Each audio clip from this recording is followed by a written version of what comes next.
Hi, I'm Amy Redford. I'm here with my film, The Guitar, and you're backstage at Sundance with HP.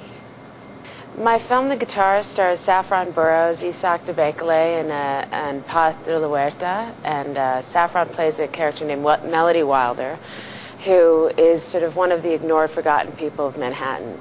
She finds out that she's diagnosed with a terminal disease. And in contemplating how she's going to take on this news and having been so completely shut down, she begins to make a series of choices that result in a kind of awakening.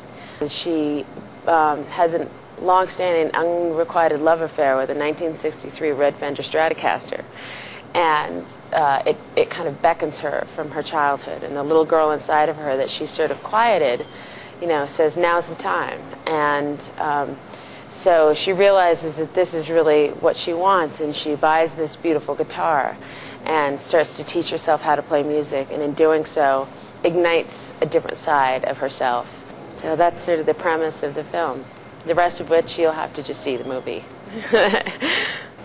This is my first film to direct. I started when I was in high school directing theater, and I've been wanting to direct for a really long time, and it was just recently when it was a combination of luck and timing and me having a little bit of humility and courage all at the same time. So I decided to go for it, and the script allowed me to do that. I knew it was the one that I wanted to start out with.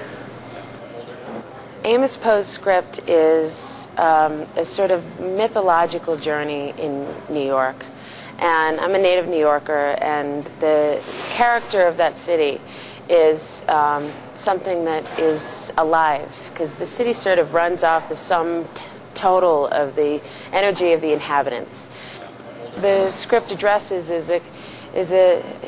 invites you to question if you're living an inhabited life, and look at the things that you haven't allowed yourself to do out of, fear or whatever. And I appreciate giving this one character who is struggling in a way that all too many people do, a kind of joy and redemption. And it's a wonderful part for an actress, and I was inspired by it, and I like the idea of guiding an actress through that part, because there aren't enough parts like that for women. Oh! I have a mix, and it's like my dirty secret mix. It's the mix that I run to, and it kind of runs the gamut between songs on like Houses of the Holy and like Christina Aguilera. It's really it's kind of ridiculous, actually. I don't think I would really let anyone listen to it unless I like them a whole lot, but there's so many. I mean, it can range from like the Sneetches to, Dr. Seuss, that started me off on a kind of moral train when I was a kid, which I really appreciate. But, I just read the book East of Eden. I'd never read it. And I am like blown away by some of the philosophies that are in that book and how ahead of its time it was. I would recommend that book to anybody. It was just, the characters are... I actually, at one part, when I was reading the book, I actually threw the book across the room. I was so freaked out by something that happened, so I thought, all right.